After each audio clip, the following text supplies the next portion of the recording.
Ladies and gentlemen, he's, hers, theys, thems, my cartel cronies. Welcome to Surviving El Chapo episode 5. I am your host, Sha'il. Glad y'all are here. We took a vote. The vote ended up being 6 p.m. Central Standard Time. So here we are, on time. We're either a minute late or a minute early. Man, it's right on time. We're going to call it right on time. Hope everyone's having a good day. Salutes to everybody that walks in and walks out of this live. Salutes to those that catch the playback.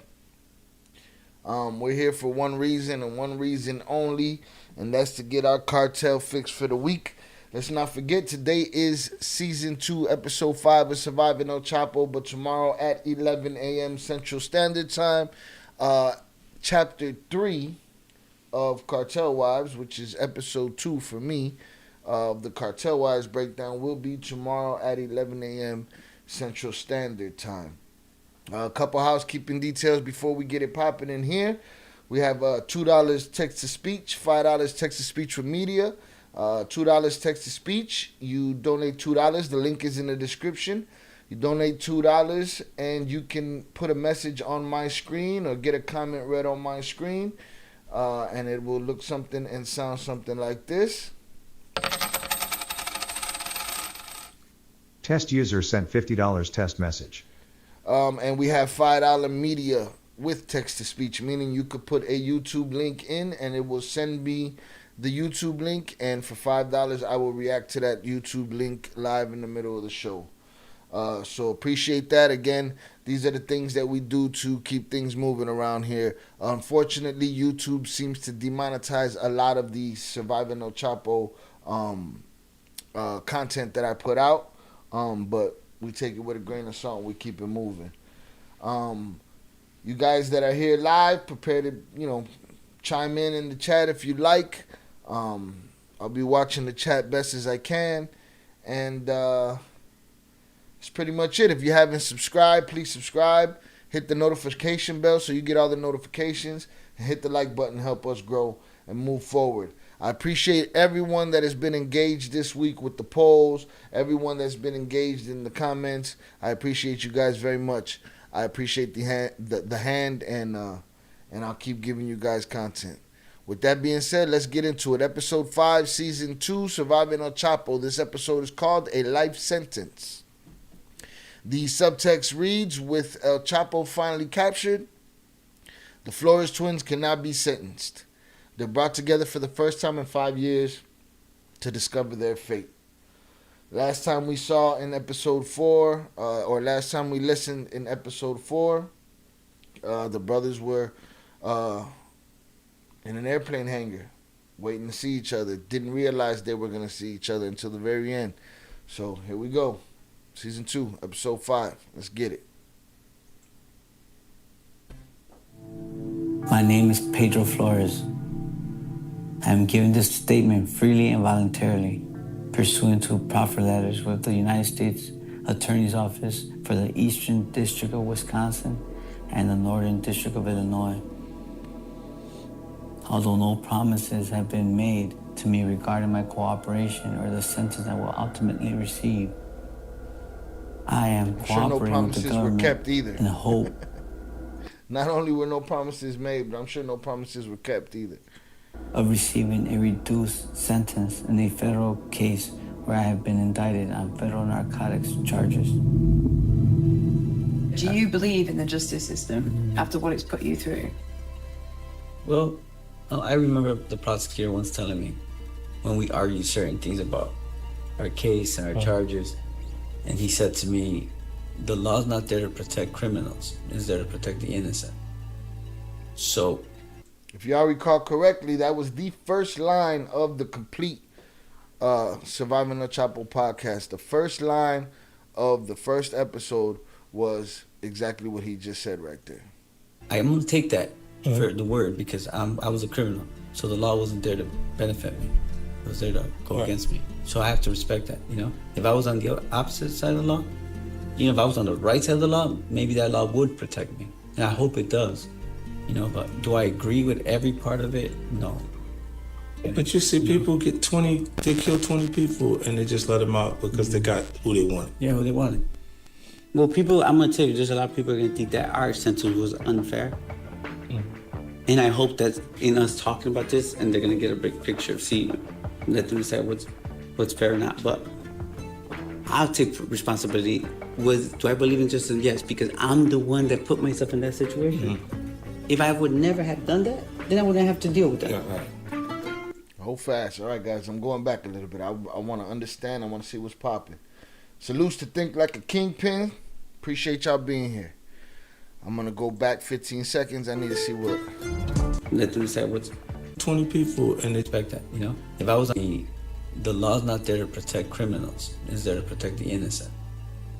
So I'm gonna take that for the word because I was a criminal. So the law wasn't there to benefit me.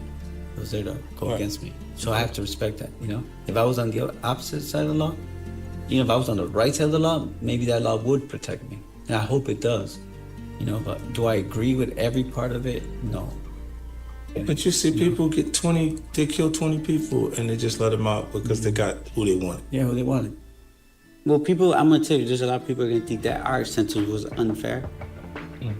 And I hope that in us talking about this, and they're gonna get a big picture, see, let them decide what's fair or not. But I'll take responsibility. Do I believe in justice? Yes, because I'm the one that put myself in that situation. If I would never have done that, then I wouldn't have to deal with that. Yeah, right. So it's the same both ways. It's in dealing with the cartel and with dealing with the feds. It's like you put yourself in a position where you stuck having to deal with these people. So again, like you said, the law wasn't there to protect the criminals. And for people that think their sentence was unfair, I don't know. Shit, what was Sammy the Bull's initial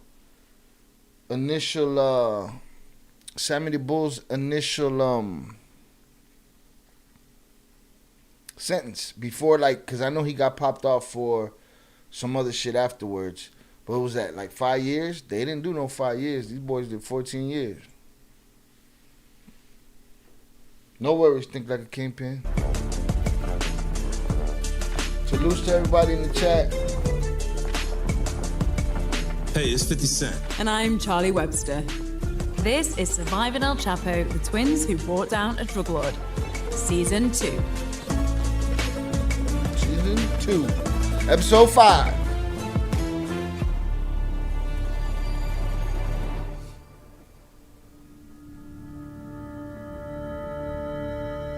You ever played that game Telephone?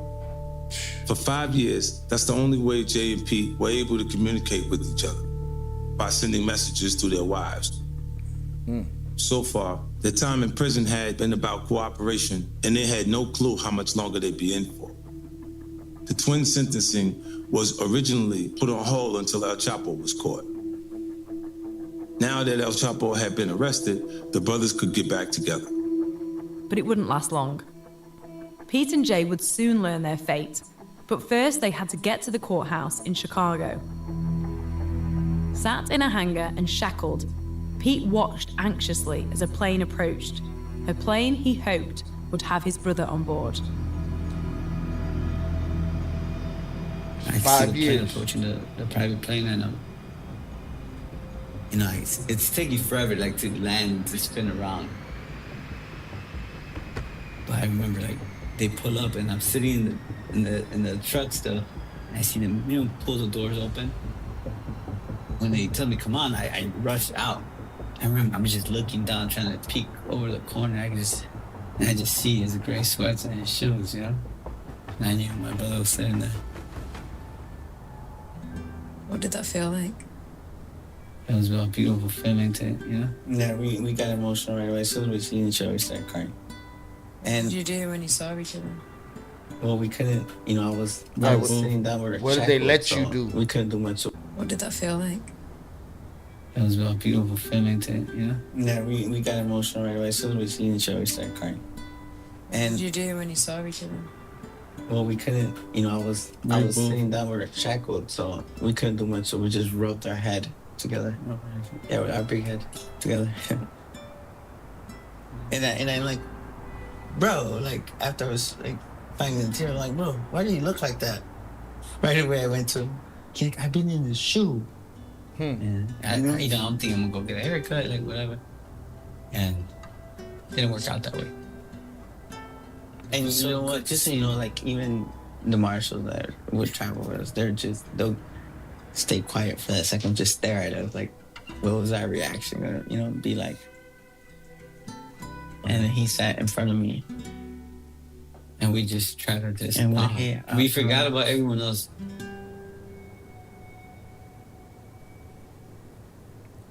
And that little 3-4 hour flight felt like 10 minutes. Catching up on different things. And he's sitting in front of me. And then, I'm on nervous wreck a little bit. I'm going to get sentenced. And I'm looking at my brother, and I'm kind of quiet. I'm staring at him because he has this different...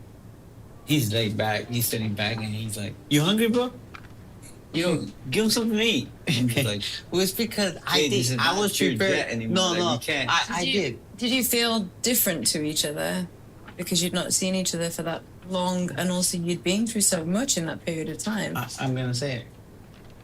I noticed, like, to me, he was too timid. He was too, like, I feel like he was letting them take a part of him, and it was in me that I was not gonna let that happen. So when I see my brother, he has this, as I'm coming in, he's like, hey, get him something to eat, man. He's hungry. What do you want? I'm like, Jay, bro, this is not your jet. These are U.S. Marshals. Like, they give 2 shits what you say. And I'm just like, no, they didn't. All right, I'll eat. And I remember landing, and I got sick, remember?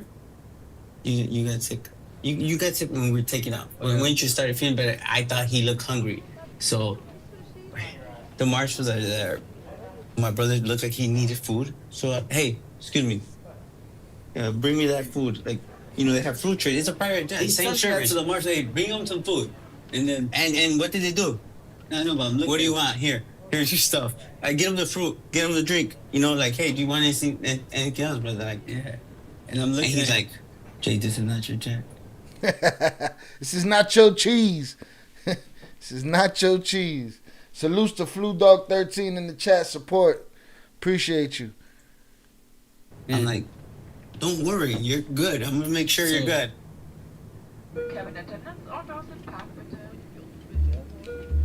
It might seem uncommon for prisoners to be transported on private jets, complete with fresh fruit and drinks. Even we were surprised to find out that it's actually a thriving business. On average, there's over 600 flights a day shuttling prisoners around the US. That's nearly the same amount of flights that take off every day from Los Angeles International Airport. It's not quite as luxe as you would think, though. The prisoners still have to be shackled on the plane. Jay was concerned about Pete. He looked like a shell of himself, timid, drastically underweight, and broken. Eventually, after a nearly 4-hour flight, the twins were taken to a safe house in Chicago, expecting to be sentenced the next day. Instead, they ended up living at the safe house for months. What would have happened if their sentencing was contingent on the United States government catching CHAPO? What happens if they don't catch this fool? They just stay in limbo forever? Like on some Guantanamo Bay shit? That's what it sounds like to me. Continuing to cooperate on the El Chapo case, going over the same things with the government again and again and again. So we're like, well, at least we're going to be somewhere a little more comfortable for tonight, tomorrow, whenever, right? And we get to the safe house in Chicago. It's a secret location.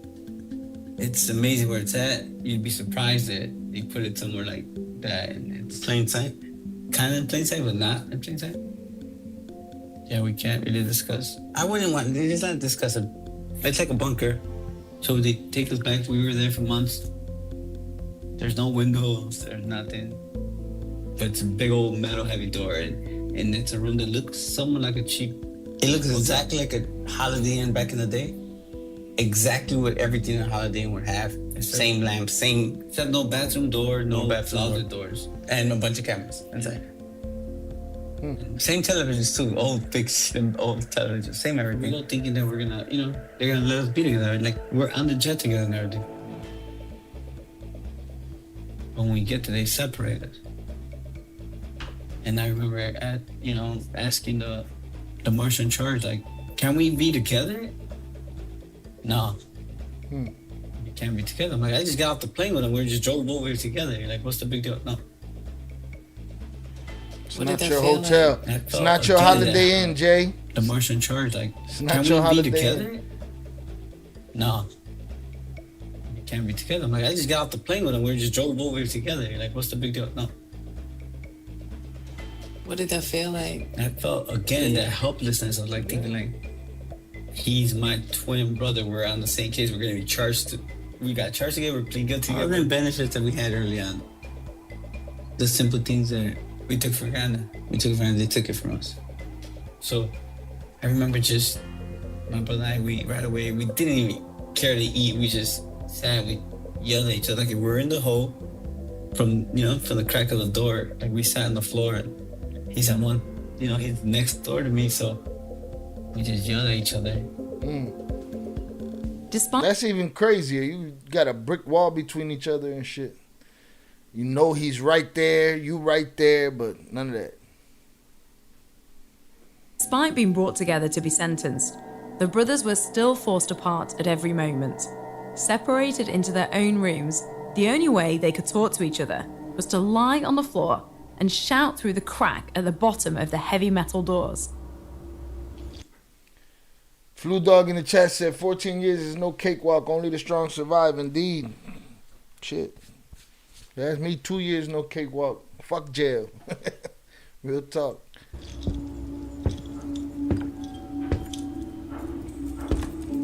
And the marshals come check on you every, 20 minutes? 8 to 15 minutes or so. They come in, even though they had cameras, they come in and be like, you guys good?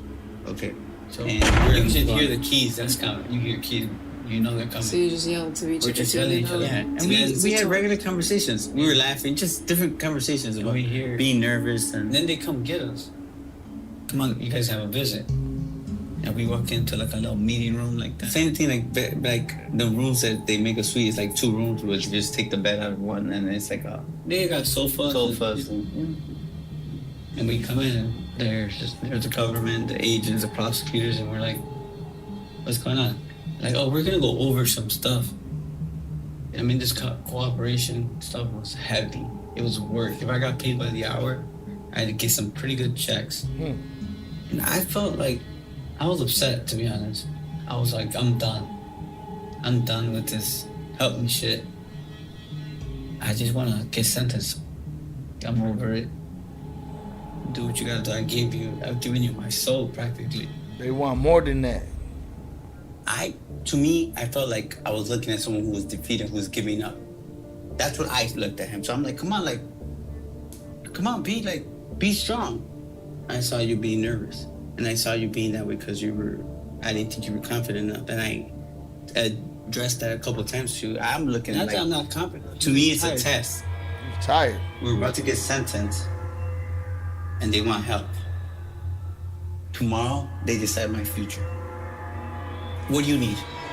Yeah, it was a temperature check. Let's check these boys' attitude today. You know what I'm saying? Tomorrow we need them to do this and that. Every day they woke up wondering, have we made these fools do enough? Nope, because that's the mentality that they've always had, that slave shit. And then they said, let's check their attitude. Let's see if they buck today, because if they buck today, they fuck tomorrow. And that's the United States government. That's the police for you.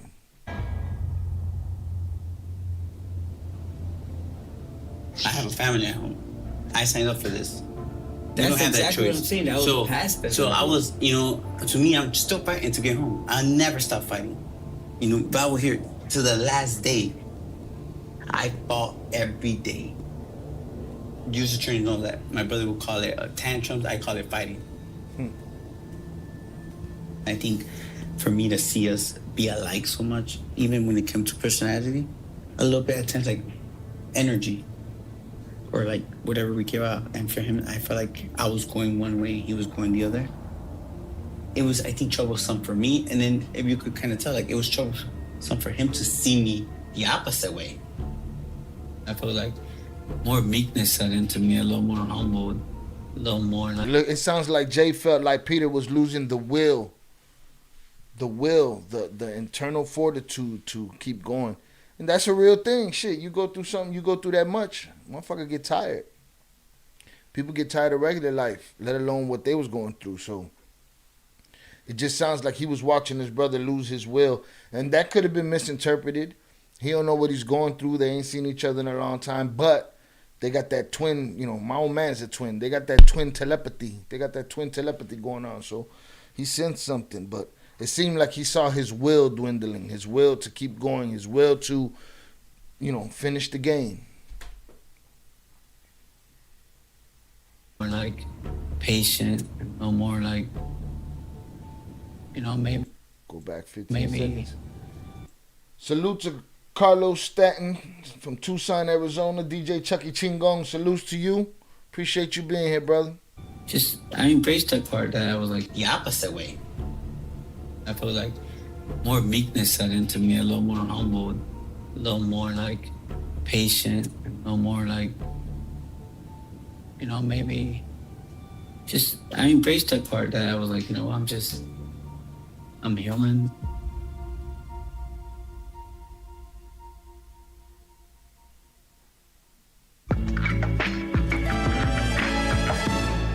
I'm gonna sample that shit on a rap song.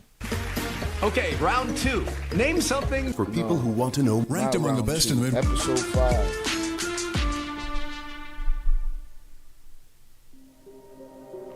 On January the 27th, 2015, after months of cooperating, sentencing day finally arrived.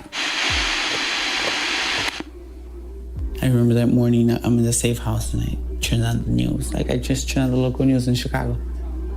And it's like, that's the story. El Chapo's biggest distributors, Pedro and Margarito Flores, use stash houses in the suburbs of Chicago.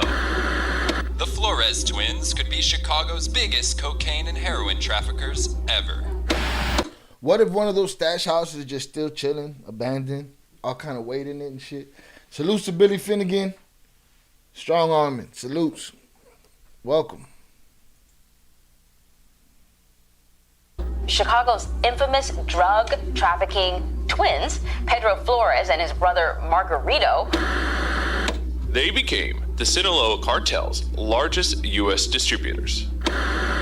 The two hid the drugs in some of New York's best neighborhoods. The twins, Pedro and Margarito Flores, have spent 6 years cooperating with the feds. At first, I didn't get it. Like, what was the big deal about me getting sentenced? I also came to like realize that it wasn't gonna be easy. It was, you know, the sentencing was gonna, you know. I'm looking at what the media was saying, like, it changed from us supposedly thinking we're doing something like good to a change to we were still gonna be the villain no matter what. And I understood that. I was like, okay. I just hope that the judge understands this and sees my cooperation and understands the risk we took and why we did this. The judge. I remember we were in this hallway and it's like 12 marshals, me and my brother, side to side, handcuffed. And he's behind me and the marshals are there and Peter told me, like, yo, I'm nervous. Like, I'm like, Peter, don't be nervous. Like, look, this is what you're gonna say. And I'm like, just trying to be the strong one, right? Like, I'm nervous too, but I'm not gonna show them. Peter's like, bro, shut the fuck up. I got this. Relax.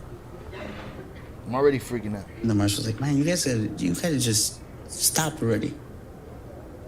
You're making a big deal about it. Marshall need to mind his fucking business. I said, I'm not like this, but that day, because I was worried about my brother, I was like, mind your fucking business. What is it to you? You're here to transport me. This is none of your fucking business. I said, you take this job, you do this every day, might not be a big deal to you, but this is gonna change. This is our life. Yeah, that's. And I said, and you're taking this for like, granted. this is your life. And I went on this rant, and they're like, yo, just come on. And the marshal think that he's like, You're right. I apologize. That marshal was just an Uber for criminals. Fuck are you talking about? You getting involved? You think you get a vote? You get a vote in my life, bruh? None of that shit. Shut your ass up. Drive the car. What? You're right. Say for me, the heaviness of everything we come to, feeling the weight of it again. Like, your fate lies in the hands of someone else. Like a psychological torture almost. Prior going into that courtroom and thinking I was gonna see a bunch of people that are gonna be staring at me, I'm gonna have to admit, be sentenced for all my wrongdoing was kind of heavy, On top of everything, like, those thoughts were going through my mind, my family. I couldn't stop thinking of the kids, everyone, like everything we've been through. The unknown of the future, what's around the corner, What did it feel like on that day? Like being kidnapped again, being like, your life up in the air. Like anything could happen. The judge could have decided whatever he wanted. Those feelings of being like, fearing for my life again were real. And anyone who has, come face to face with a judge in a federal courtroom could understand what I'm saying to, come up to the bench of the judge where he's sitting up like feels like he's 10 feet, high. And judge 10 feet tall, throwing people away every day into prison. From the top federal judge to the bottom local judge, they just throwing people away. And a lot of the time, it depends how their day went. You know what I'm saying? Either that morning or the night before, because sometimes they leave that job and they go drink. I just did a video the other day of a bunch of judges that got caught driving under the influence. And my question was, were they that drunk because they drink out of the guilt of the people they throw away and how they dictate people's lives depending on how they feel? Or they just alcoholics? My vote is that they're just alcoholics and they don't give a shit about who they throw away every day. The courtroom makes you feel so small. That real thought where it says the United States versus you. Like, what chances does anyone have to fight the United States government, And you feel small, you feel like vulnerable and weak. I feel like you're being brought out to the world to see you. And that was a little that was nerve-wracking, because my life had changed so much. I'm going in front of people that actually, again, right, that are going to decide your life. When a prisoner is sentenced, there is a guideline for how long they will spend in prison. The guideline is based on something called an offence level, which is determined by how serious the offence is. The maximum level is 43, which would mean a life sentence. When the twins went into their sentencing, they had an offence level of 59. That's God 16 levels damn. above the supposed maximum. Fuck Their is that? corporation That's 17 life sentences? meant levels could be taken off. It was described by government prosecutors as the most significant in a drug trafficking and money laundering context in the history of the district. In the end, the government recommended a sentence of a minimum 10 years, maximum 16. US District Chief Judge Ruben Castillo sentenced each of the brothers to 14 years in prison, plus 5 years supervised release. The judge said that were it not for their cooperation, he would have sentenced them to life, but noted that they were already living with their own life sentence. There is never a day in their lives where they won't have to look over their shoulder. The judge said in court this morning, there's never a time that they'll turn the ignition switch on a car and not wonder to themselves, is it going to start or is it going to blow up? That's its own form of life sentence, and that's a part of the extraordinary nature of this case. Maybe the, what's the word? Maybe the glorification of cartel life actually cut them a break. Because this jerk-off judge figured I'm doing them more damage by putting them out on the streets. You know what I'm saying? Thinking that it'd be over for them in a day.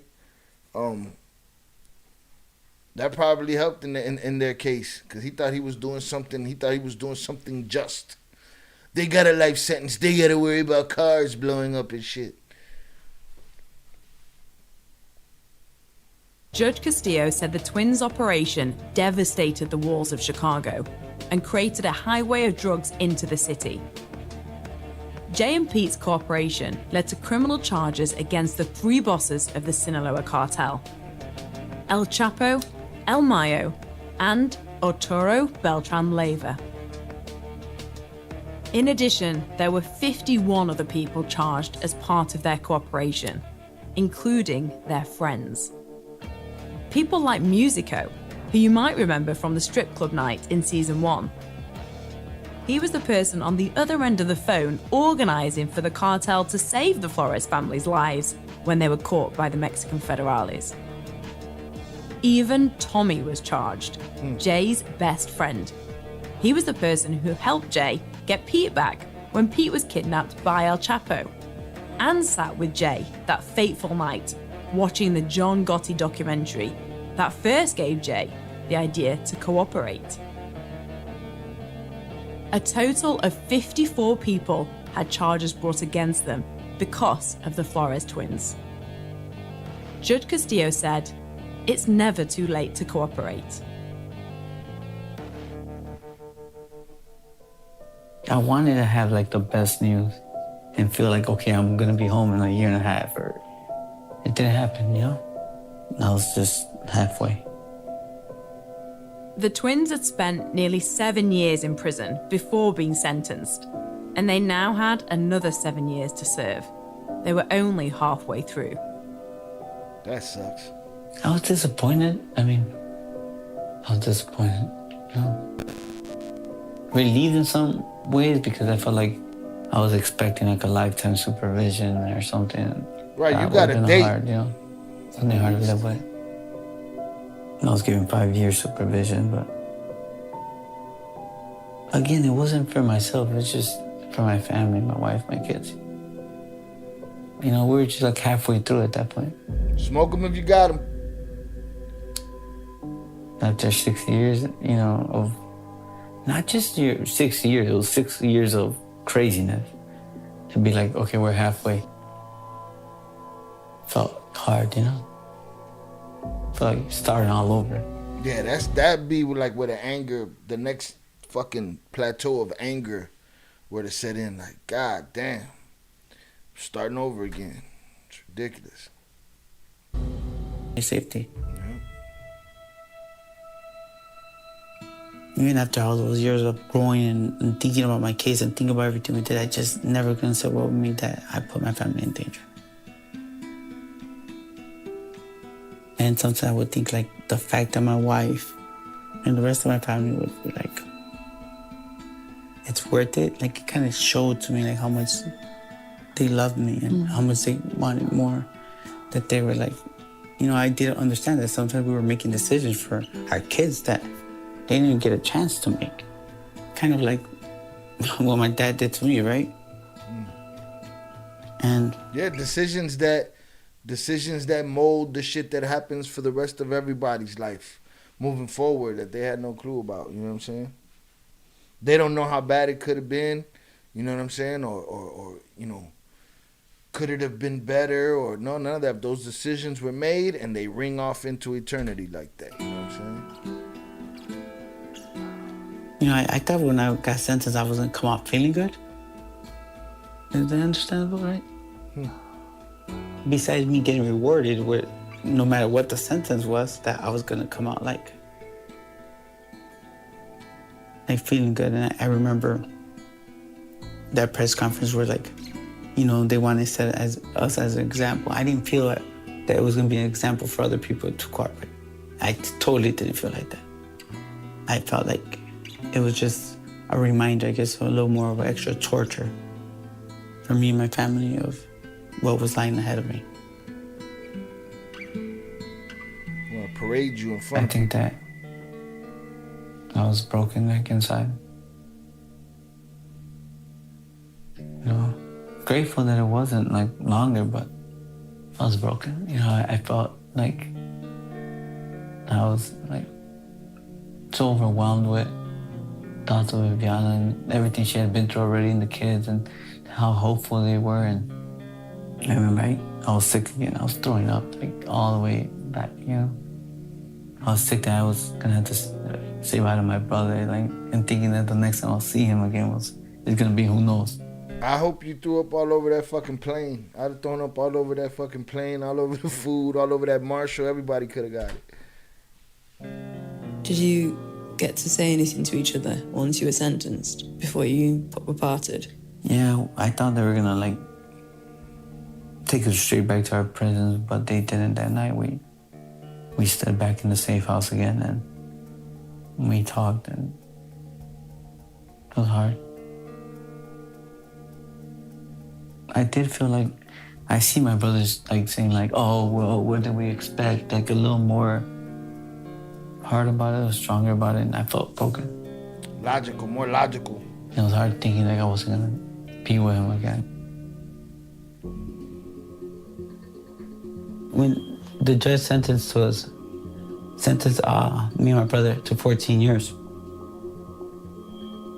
you know, I was hurt for my family because I did think about Sammy the Bull. I guess I was wrong. I guess Chapo wasn't as important, you know, as John Gotti.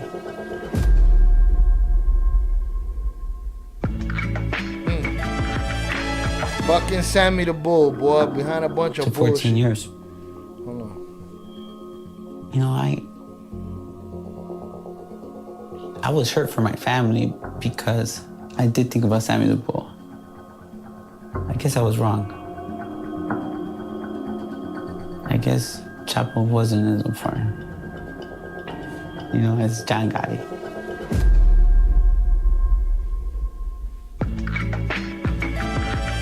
It's crazy. So I think Sammy got 5 years, and then he tweaked, he did something, and he went back to jail. That guy's a career criminal. That motherfucker. He probably bodying something right now, or got something to do with something getting bodied right now. When Tracy Raquel Burns was... Salutes to everybody in the chat. Salutes to everybody watching. I appreciate y'all. Please share these episodes with your friends. Get them involved. Let's move this channel forward. See what we got here. 2 years, and how she grew... Of Me, starring Allison Will. I noticed Jacob is not in his crib. Went missing. She was declared incompetent. No app, Apple Podcasts, or where. Were once again separated. Relax, Charlie.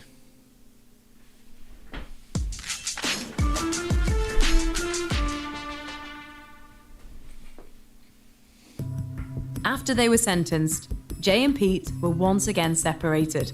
They were sent to different prisons at opposite ends of the country to serve out the rest of their time. Did it change anything for you when you did go back to the prison? Of course it did. I felt different. That first day, I'll never forget, like, arriving back at the prison. There's like 3 phone booths, like, you know, and they're like glass phone booths in that prison. I remember like sitting in the middle one, and I could see like the courtyard kind of like from the windows.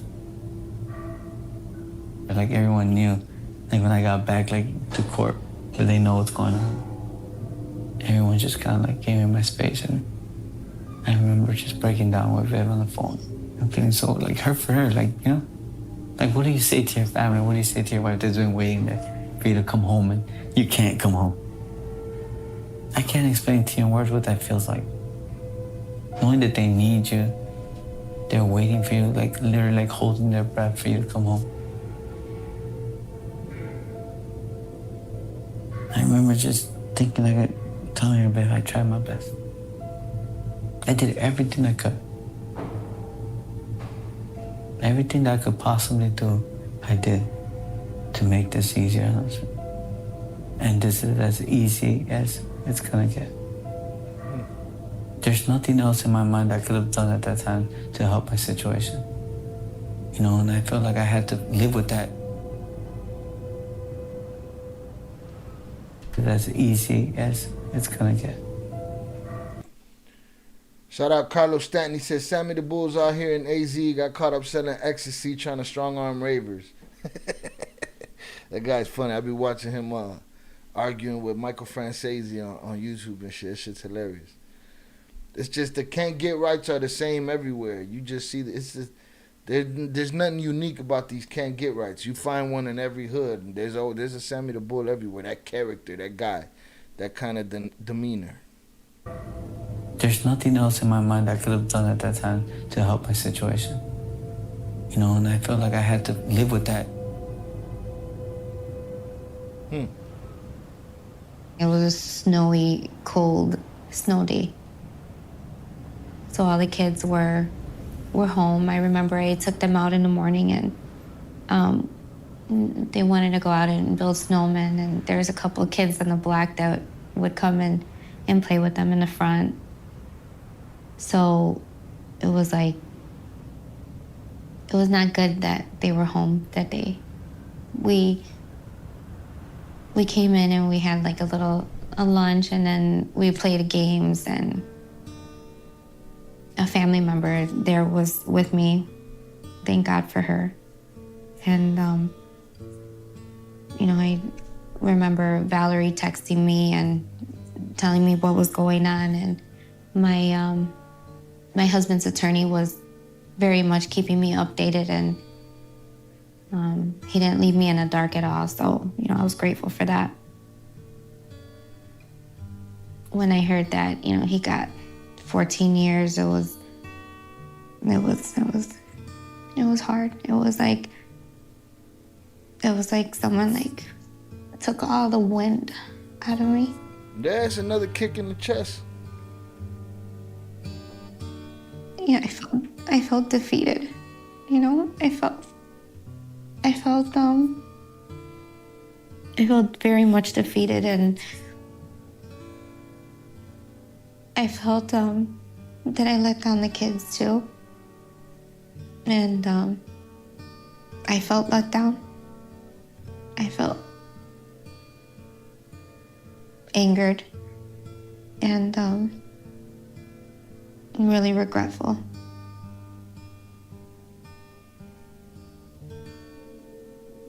The government wanted it back in blood. They weren't playing no games. They was coming for everything they thought they were owed and then some.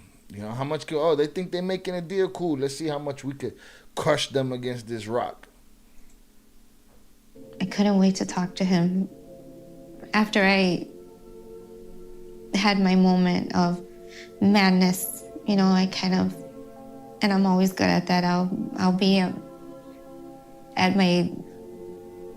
be super angered and then learn how to just calm myself and to soothe myself and to back into like reality. And I wanted him to call so bad.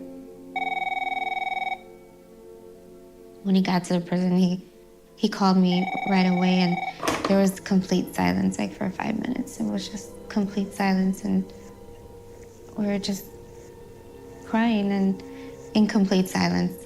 I think that we couldn't even, I think just the tears were just coming out. And you know, when you cry like that, I feel like that's just pain really just built up inside. So, you know, we did remind each other, you know, I reminded him that we're gonna get through it and we're gonna be there for each other, and, you know, this is not gonna change anything for us. And, you know, I try to reassure him as much as I could while I'm reassuring myself, like letting myself know, like, yes, you're gonna get through it. You're gonna be okay. It's just sad in that I just looked at the kids and knew, like, they're gonna be teenagers by the time he came home. I know me and Viv are very shocked by the 14 years. And I feel like, you know, when they went to prison, they turned themselves in and they sacrificed themselves to do the right thing and to go to prison. I looked at them like they were so brave and like they were like so courageous to do that, to take a road that's never been walked before, and like it's like a path to the unknown.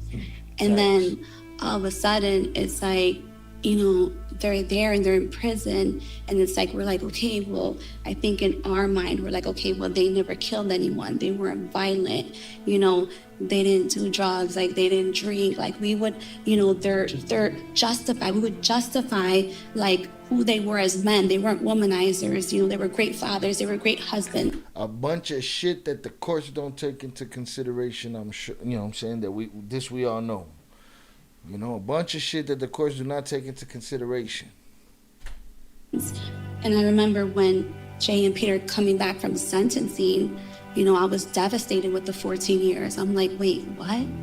And, you know, because I'm looking at it like other people that are in the same prisons with them, you know, they have all these bodies lined up. And I'm like, how does that even like happen? Like, how are they getting out? And you got 14 years. Right. And Jay was like, you know what, Val? We live in a bubble. We live in a fucking bubble. Like, this needs to stop. Like, no.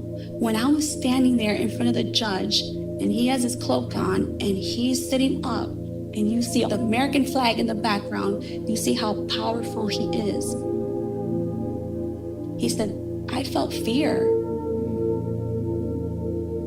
And I realized at that point, like, no, we were selling drugs. What we did was wrong. And I remember that everybody would always tell you these prison stories about what they say about prison. And they'll tell you that the old timers have been in there for 25 years and 30 years. You know, that they would always explain to the new inmates that there's two kind of inmates. The ones who told and the ones who wish they told. And I would think about that. And I felt that I didn't leave nothing on the table, like I gave it my all. And it's weird because that was a victory, no matter what, for me. So here's my thought, like here's my question. Let's just say Pete and Jay, let's just say they had bodies, right? And they were like, yo, this is our opportunity to get immunity for these bodies, and we got to say everything anyway. We got to tell these fools all our crimes, because as you know, with the proffer and with the cooperation, if you tell them one thing, you got to tell them everything, and if they find that thing, deal's off the table, no matter when it happens, no matter when they find it. You know what I'm saying? So my question is, if they would have copped to bodies and copped to everything, or let's just say they had some, and they would have copped to all that shit, would they have gave them 30 years? Would they have gave them 40 years? You know what I'm saying? Anything, at that point, probably anything that didn't look like a life sentence, they felt like they were doing them a favor, you know? Hope that made sense. You know, for me, like, to have a release date. Right, you got a date. That weekend, they put me in the shoe again. Damn. You know, for safety reasons. They said, welcome home. And hit the shoe. Didn't feel good. 6 months after the twins were sentenced, there was a surprise in store for Jay and Pete, and it wasn't a good one. I was leaving my cell. They opened up the cell doors early, like at 5 a.m. exactly. And one of the guys I messed with, he came and he was like, I could tell he hadn't even been to sleep. He like knocks on my door, he opens it. Hey, Pete, man, wake up. You know, he's like, hey, fool, CHAPO escaped. CHAPO escaped? Oh, yeah, man, turn on the TV, it's all over, like, watch CNN, the bottom line. Jesus. And I'm like, what? Get the, no fucking way he escaped. Like, you're like, for real, man, turn the TV on. I turned the TV on. It's a Saturday morning. And I see the bottom line. This is, Joaquin CHAPO Guzman, a drug lord or whatever, last seen in his cell at Friday night at whatever time. It just it just didn't feel real that this was happening. Like, no way. Chapo pulled and I remember Chapo pulled the SpongeBob. Alright, I'm out. And walked his ass through that fucking floor. Getting up, and they don't turn our phones on until like 7 o'clock. Crazy. You wake up, the dude that you just dropped from heaven found his way out of hell, boy. This is Joaquin Chapo Guzman, a drug lord or whatever. Last seen in his cell at Friday night at whatever time. It just didn't feel real that this was happening. Like, no way. Crazy. And I remember getting up, and they don't turn our phones on until like 7 o'clock or something. So I had to wait till the phones were on. And I remember calling Viviana, waking her up, like, hey, he escaped. She said, who? I'm like, Chapo. She said, what? And I remember just watching the news. Late last night, Joaquin El Chapo Guzman broke out of a maximum security prison about 60 miles from Mexico City.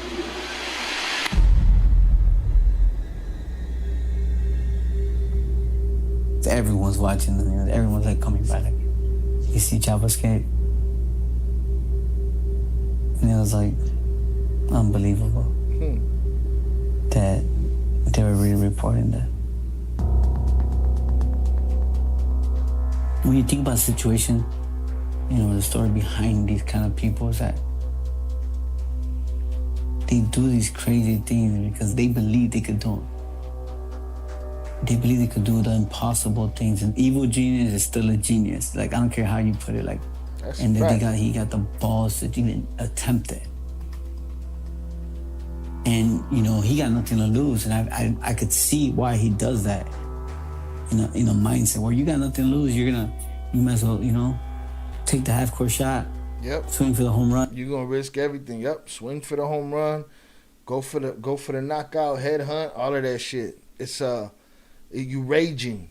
You know what I'm saying? You're not just going. What's the poem? Don't go quietly into that good night. Rage at the end of light. Yeah. Run, like, you're down. You know, you might as well try. You know, that little saying that comes to mind that they say that you miss 100% of the shots you don't take, and when you have nothing to lose. And I've felt like that before. Like, being a kid and feeling like I have nothing to lose. What's the worst that could happen? You know, at that time, I was like, I'm young. I haven't really lived much. I'm naive, and I'm deprived of wisdom, you know, of real wisdom at that time, yeah. Just when you said that, it made me think, God, right, you're right. But the majority of people would think, no, that's not, one, it's not going to work, and two, I'm going to get caught. And they wouldn't even try. The majority of people don't even try because they write themselves off before they even try and do something. And that's why I could relate to it, because I feel like if I came to someone in my own life and said, look, you know, I've sold over 130 tons of cocaine. I'm a wanted person. You know, my brother and I have been on the run for years, and what if I attempted to do this, and that? They would be like, you're fucking crazy for even trying it. To see the genius of some of the people we dealt with and the things they do to be successful is amazing, okay? And I feel like those are the kind of people that make great things happen, you know? And I wish that they could be brought into some of these legit world, into these legitimate enterprises, and see what they could do. This is not the first time El Chapo has escaped from prison. Nor is it... Listen, man, success and insanity are next door neighbors. They're best friends. You know what I'm saying? Crazy and success, I mean, to shoot for the shit that, to risk the things that people risk for certain successes in life, you know, you gotta be crazy. Trust me. You gotta be crazy. And everybody's gonna tell you you're crazy. Everybody's gonna tell you no. At the end of the day, you could be Francis Ngannou, the dude that everybody told no, and then he shocked the world. It's just like that. Is it the first time he's escaped the legit world into these legitimate enterprises and see what they could do? This is not the first time El Chapo has escaped from prison. Nor is it the first time he's escaped from this particular prison, El Altiplano, a maximum security prison east of Mexico City. Back in 2001, El Chapo bribed multiple prison officers to wheel him out in a laundry cart. This time, he escaped through a mile-long tunnel, but it wasn't just any old tunnel. Hiding below Chapo's shower in his cell was a 3-story deep hole. In it was a ladder that he used to climb down into the tunnel. You know, he was literally in a well-fortified, constructed prison designed to prevent such an escape. They didn't anticipate him coming from underground. That boy had a monorail. That he used to climb down. The boy had a monorail. He wasn't playing no into fucking the tunnel. games. You know, he was literally in a well-fortified, constructed prison designed to prevent such an escape. They didn't anticipate him coming from underground. So that's exactly what he did. Almost from the moment he was delivered here to Altiplano prison in February 2014, a construction crew from his Sinaloa cartel began digging a tunnel to free him. El Chapo's exact location was known because a smartwatch with a GPS was smuggled to him. The tunnel dig was coordinated by El Chapo's wife, Emma Coronel Aispuro, and his 4 sons, and it took around a year. It was a well-engineered tunnel that even included lighting and ventilation. After El Chapo climbed down the ladder, he got onto a motorbike attached to a track and was then pulled to the end using an elaborate pulley system. Within a week, he was back in Sinaloa, relaxing in his palatial home with his family and El Mayo, the other leader of the cartel. As time goes by, you see that he escaped from, a mile-long tunnel. You're like, what? Just like, what's next? My next thing is like, they're really not gonna catch him next time like that. Like, they're not gonna catch him. Like, right, he's a ghost now. Look what he did to escape. Some CIA shit. Surviving El Chapo, the twins who brought down a drug lord, Season 2, is hosted by Curtis 50 Cent Jackson Let's and give me, the credits Charlie their Webster. credit. Produced by myself and Jackson McLennan. Assistant producer and Whether they research deserve support it by or not. Casey Hertz. Edit and sound design by Nico Palella. Theme music and original score by Ryan Sorensen. It's executive produced by Curtis 50 Cent Jackson and me, Charlie Webster. Curtis 50 Cent Jackson presents a Lionsgate Sound and G-Unit audio production exclusively for iHeart Podcasts.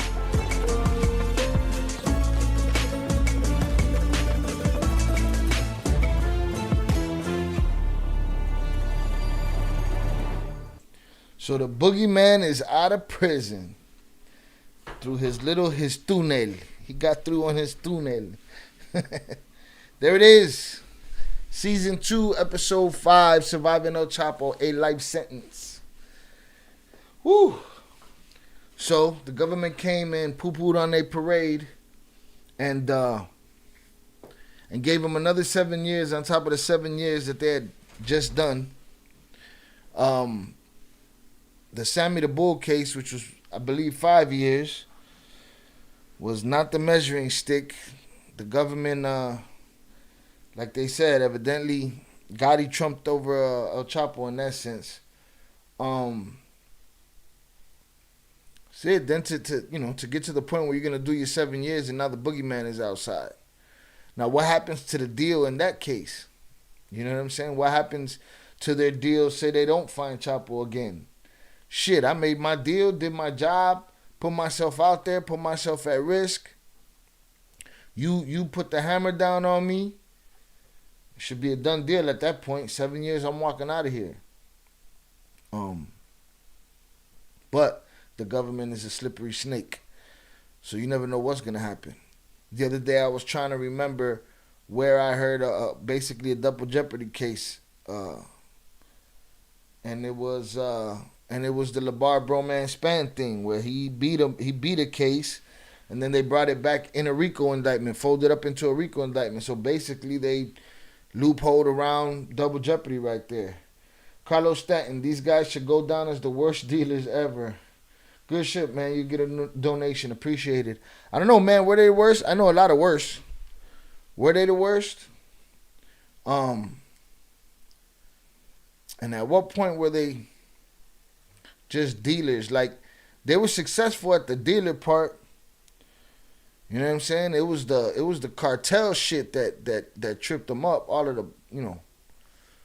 bullshit.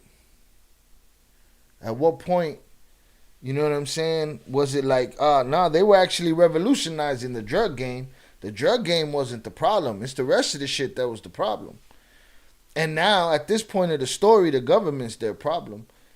And the fact that the monster done got in the hen house. Chapo done got outside.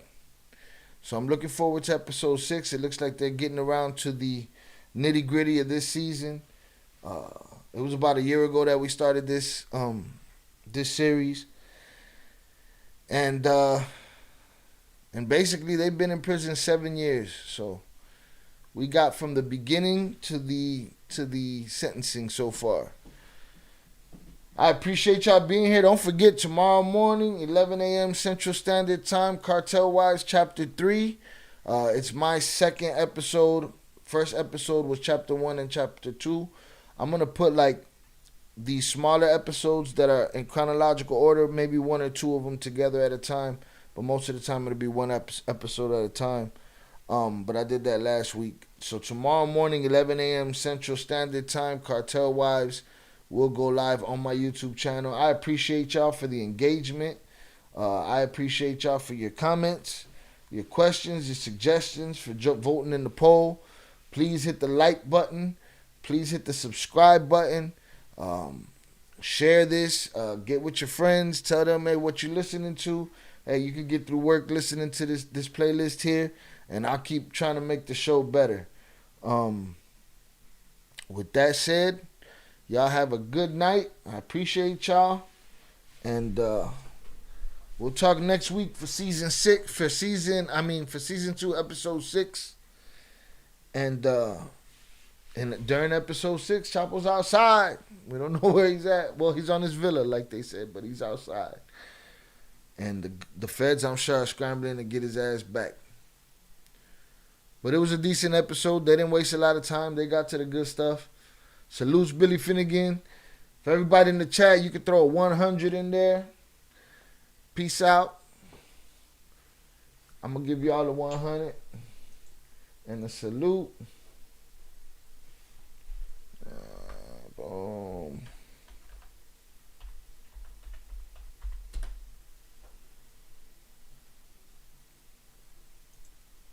They got to the gusto in this episode. Sentencing had to suck. I'm Peter. I'm puking all over that plane. You also got to see the brothers, push each other. You know what I'm saying? Push each other and Jay take the liberty of saying my brother don't look right. I need to put the jumper cables to him. You know what I'm saying?